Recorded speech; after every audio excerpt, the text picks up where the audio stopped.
அமெரிக்காவோட அதிபரான Donald Trump அவர்கள் திரும்பவும் போஸ்ட் மூலயமா மிரட்டல்கள் வந்துட்டு தேவதூதர் டிஸ்கம்பாபுலேட்டர் உங்களை நோக்கி அப்படிங்கிறது போல வந்து பாத்தீங்கன்னா போட்டிருக்கு. யாரை நோக்கிங்க சார் அப்படின்னு கேள்விகள் வருது. ஏன்னா அது சவுண்டு அந்த சவுண்ட் வந்துச்சுன்னா காதுல இருந்து ரத்தம் வந்துடும், வாமிட் வந்துடும், மண்டை குழம்பி போயிடும், மயக்கம் போட்டுருவாங்க, மண்டே வெடிச்சிரும் போல சொன்னாலும் ஆச்சரியப்படுறதுக்குல.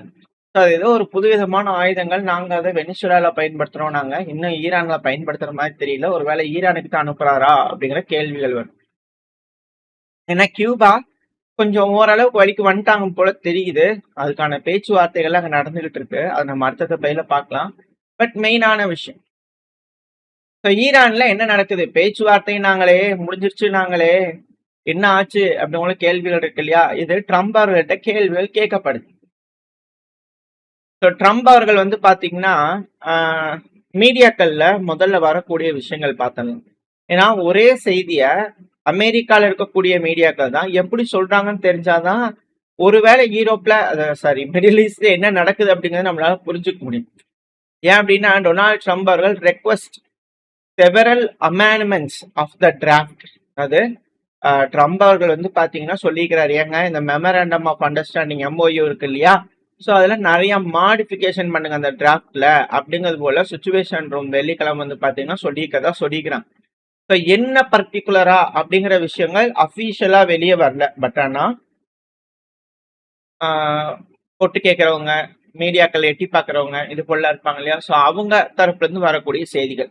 அப்புறம் பேர் சொல்லப்படாத நபர்கள் வந்து இப்படித்தான் பேசிக்கிட்டாங்க அப்படிங்கிற குசு குசுன்னு அஃபீஷியல் சொல்லிட்டு போவாங்க இல்லையா.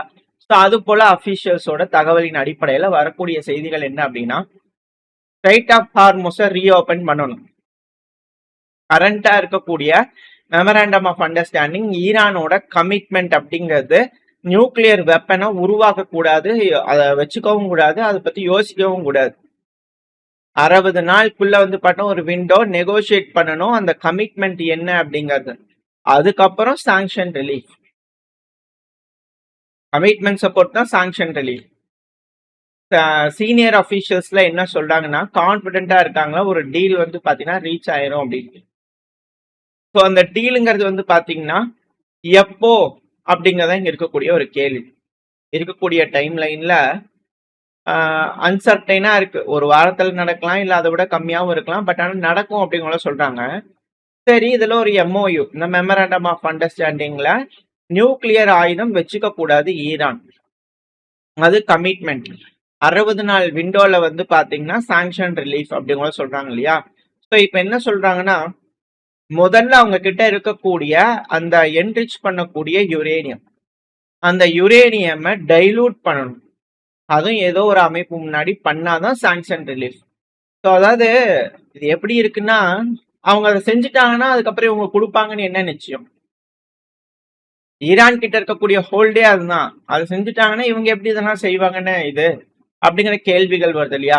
ஸோ இதுலயே முன்னுக்கு பின் முறைனா ஒரு இடத்துல உட்காந்து பேசும்போது எல்லாம் ஓகே ஓகே அப்படிங்கிற பேசுற வரைக்கும் பேசிட்டு திரும்பி வந்து மாத்தி பேசினா எப்படி இருக்கும் அப்படிங்கிற கேள்விகள். இதே நியூயார்க் டைம்ஸ்ல வந்து பாத்தீங்கன்னா டொனால்டு ட்ரம்ப் அவர்கள் டஃபர் பண்றாராம் டேர்ம்ஸை. அதாவது ஒரு ஃப்ரேம் ஒர்க் வந்து பாத்தீங்கன்னா ஈரானோட டீல் ஆச்சு இல்லையா, அதை ரிவைஸ் பண்ணிட்டு இருக்காங்க. அந்த ப்ரொபோசல் வந்து கன்சிடரேஷன்ல இருக்கு. 3 அஃபீஷியல் இவங்களுக்கு போய் சொல்லிக்கிறாங்க. பேர் சொல்ல மாட்டாங்க.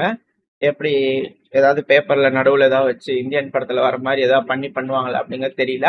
பட் ஆனா ஒரு 3 அஃபீஷியல் வந்து பண்ண சொல்லிக்கிறாங்க. எந்த இடத்தோட அஃபீஷியல் அப்படின்னு ஒரு கேள்விகள் இதுல வருது. பட் இருந்தாலும் பரவாயில்ல, 3 அஃபீஷியல் சொல்லிக்கிறாங்களா. ஸ்பெசிபிக்கான திங்ஸ் எல்லாம் வந்து வெளியே யாருமே சொல்லல. ஆனா ட்ரம்ப் அவர்கள் வந்து பாத்தீங்கன்னா கவலையை தெரிவிச்சிருக்காரு. ரொம்ப அதிக கவலை இருக்கு. ஈரானோட ஃபண்டை அன்ஃப்ரீஸ் பண்ணிட்டோம்னா அவங்க எப்படி நம்ம சொல்றதை கேட்பாங்க அப்படிங்கிறது போல வந்து பாத்தீங்கன்னா கவலை அளிச்சுக்கிறத சொல்லிக்கிறாங்க. ஸோ ஈரான் நான் பண்ணணும்னா ஃபண்டை கூடன்னு கேட்குறாங்க. அமெரிக்கா நீ பண்ணு நான் ஃபண்டை தரேன் அப்படிங்கிற சொல்றாங்க. ஸோ அவங்களுக்குள்ள இருக்கக்கூடிய பிரச்சனைகள் இந்த ஃபண்டை அன்ஃப்ரீஸ் பண்றது அப்படிங்கிற தெரிஞ்சுக்கலாம். ஏன்னா சும்மா ட்ரம்ப் அவர்களை இந்த ஒபாமா அவர்களை குத்துன்னு குத்துறதுக்கான காரணம் பணத்தை தூக்கி கொடுத்துட்டாரு. நானா இருந்தா பண்ணிருக்க மாட்டேன், நானா இருந்தா இப்படி பண்ணிருப்பேன் அப்படிங்கிற சொல்லுவார் இல்லையா. அவர் எப்படி பண்றாருன்னு பாக்கலான்னு எல்லாரும் வெயிட் பண்ணிட்டு இருக்காங்க. அவ்வளவுதான்.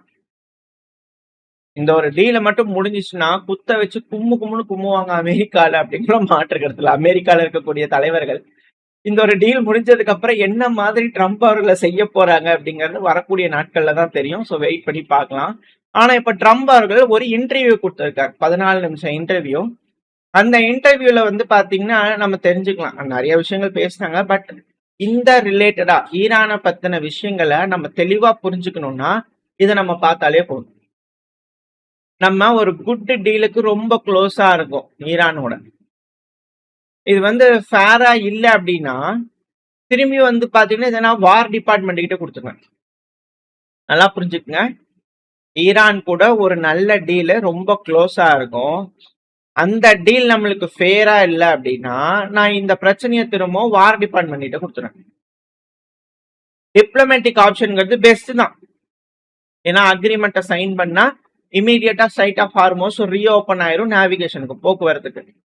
ஆனா ஃபண்டமெண்டல் கேரண்டி இருக்கு இல்லையா, அது வந்து பாத்தீங்கன்னா ஈரான் அணு ஆயுதங்களை வச்சுக்க கூடாது, அதை அடையக்கூடாது அப்படிங்கிறது. அந்த கேரண்டி தான் இங்க முக்கியமா இருக்கு. ஸோ ஈரான் வந்து பாத்தீங்கன்னா அதை ஆல்ரெடி அக்ரி பண்ணிட்டாங்க, டெவலப்பும் பண்ண மாட்டேன் அக்வைரியும் பண்ண மாட்டேன்னு அக்ரி பண்ணிட்டாங்க. ஆனா ஈரான்ல இருக்கக்கூடிய நெகோசியேட்டர்லாம் கொஞ்சம் சீசன்டா இருக்காங்க, அதாவது நிலைமைக்கு ஏற்ற மாதிரி சூழ்நிலைக்கு ஏற்ற மாதிரி பேசுற மாதிரி தெரியுறாங்க. ஸோ அதனால கொஞ்சம் டைம் எடுக்கும், அவங்களுக்கு ஒன்றும் அவசரம் கிடையாது.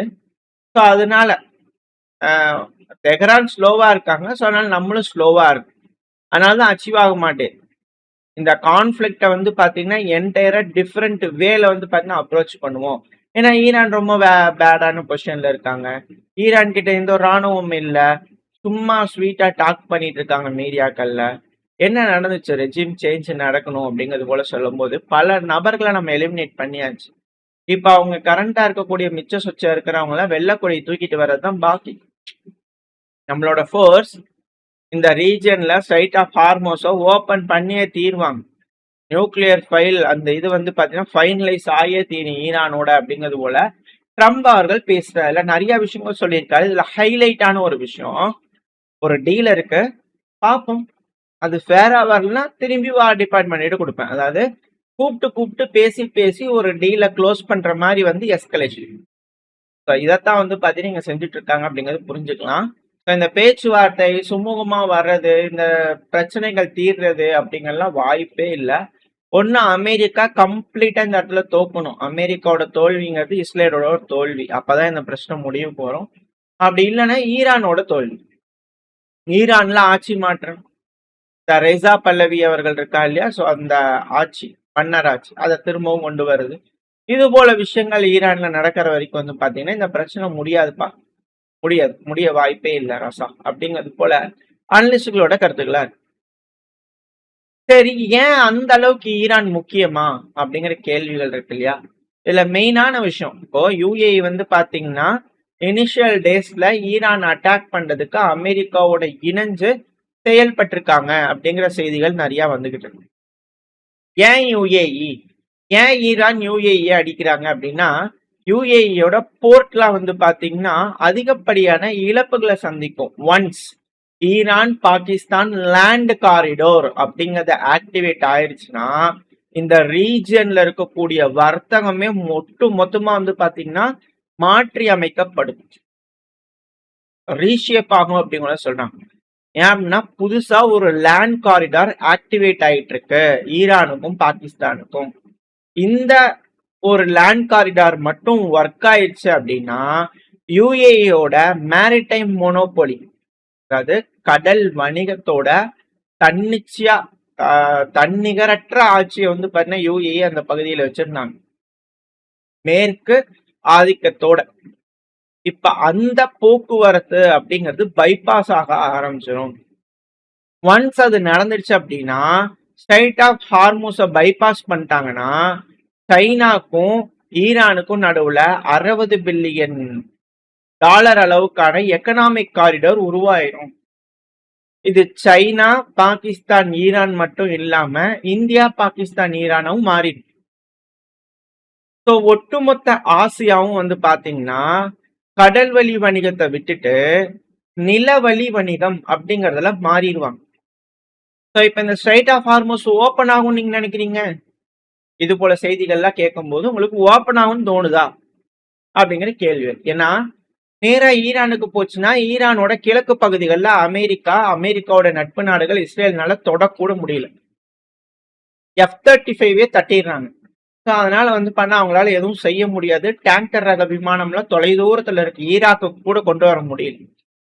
ஸோ கம்ப்ளீட் டிஃபீட் அந்த இடத்துல பாத்தீங்கன்னா உங்களுக்கு கிடைச்சிருக்கு ஈரானோட கிழக்குல. ஸோ இப்படி இருக்கக்கூடிய சமயத்துல ஒரு லேண்ட் காரிடார் சக்சஸ்ஃபுல்லா அமைஞ்சிருச்சுன்னா ஈரான் வழியா ரஷ்யாவுக்கு போச்சுன்னா யூரோப்புக்குள்ள போக ஆரம்பிக்கும். ரஷ்யாவை பேஸ் பண்ணி தான் யூரோப்போட எக்கனாமி அப்படிங்கிறது மாற ஆரம்பிச்சிடும். ஸோ மேற்கால ஆளக்கூடிய அந்த கடல் வழி வணிகம், கடல் ஆளுமை தன்மை அப்படிங்கிறத வச்சு இத்தனை நாளா எக்கனாமியை ஆட்சி பண்ணிட்டு இருக்கக்கூடிய பல நாடுகளோட எக்கனாமியும் ஆட்சி பண்ணிட்டு இருக்கக்கூடிய மேற்கோட முடிவு காலம் இப்ப இந்த இடத்துல பாத்தீங்கன்னா முடிவுரையா எழுதப்படும் இந்த ஸ்ட்ரைட் ஆஃப் ஹார்மோஸ் முடக்கிறதுனால. ஸோ ஆல்ரெடி கேலிபாஃப் அவர்களா இருக்கட்டும், ஈரான் இவங்கள கான்பிடென்டா இருக்கிறதுக்கான காரணமே இதுதான். ஈரான் பிரிக்ஸ்ல இருக்காங்க, இந்தியா பிரிக்ஸ்ல இருக்காங்க, சைனா பிரிக்ஸ்ல இருக்காங்க, ரஷ்யா பிரிக்ஸ்ல இருக்காங்க, எக்கனாமிக் யூனியன். ஸோ இப்ப வரைக்கும் இந்த நாடுகளோட கரன்சிஸ் எல்லாம் ஃபால் ஆகாம, அதாவது வீழாம இந்த நாடுகள் நிக்குது அப்படின்னா நம்ம டாலரோட நிகர்ல நம்ம என்ன வேணா பேசிக்கலாம். பட் ஆனா இந்த நாடுகள்லாம் நிக்குது அப்படின்னா எக்கனாமிக்கலி ஃபால் ஆகாம நிக்குதுன்னா தேர் ஆர் பேக்ரவுண்ட் ஒர்க்ஸ். அது அதிகப்படியா சக்சஸ்ஃபுல்லா பாத்தீங்கன்னா ஒர்க் ஆயிருக்குன்றது இதுல இருக்கக்கூடிய ஒரு பாயிண்ட். ஸோ இந்த லேண்ட் காரிடார் அமைஞ்சிருச்சுன்னா யுஏஇ முற்றிலும் நிராகரிக்கப்படும். அந்த சூப்பர் பவர், அந்த ஆளுமை தன்மையில தான் தூக்கி எறியப்படும். ஸோ மேற்கு கம்ப்ளீட்டா இரேஸ் ஆகும் இந்த பிராந்தியத்துல இருந்து அப்படிங்கிறதுனாலதான் அமெரிக்கா இப்ப வரைக்கும் இந்த பிரச்சனையை முடிக்காம வச்சிருக்காங்களா அப்படின்னு கேள்வி. ஸோ வெயிட் பண்ணி பார்ப்போம். வரக்கூடிய நாட்கள் ரொம்ப இக்கட்டான நாட்கள். எக்கனாமிக்கல் ஷிஃப்ட், எர்த்குவேக் இது போல எதுவும் ஏற்படாம உலக தலைவர்கள் உட்காந்து பேசி பிரச்சனையை முடிச்சுக்குவாங்கன்ற நம்பிக்கையில இந்த பையனா முடிச்சுக்கலாம். ஓரளவுக்கான தகவல்கள் இந்த பையில பார்த்துருப்போம். இந்த பதிவு எப்படி உங்களுக்கு பிடிச்சிருக்கா? பிடிச்சுனா லைக் பண்ணுங்க, பிரச்சனை ஷேர் பண்ணிக்கோங்க. அது கூட மறக்காம நம்ம சேனலும் சப்ஸ்கிரைப் பண்ணலாம், மறக்காம சப்ஸ்கிரைப் பண்ணிக்கோங்க. அப்படிதான் நம்ம போடக்கூடிய வீடியோக்களை வச்சு யூடியூப் நாளைக்கு ப்ரொமோட் பண்ணும். உங்களோட அன்பாதரவும் எனக்கு எப்ப இருக்கும்னு நம்பிக்கையில அடுத்த பயில சந்திக்க. Stay safe, by.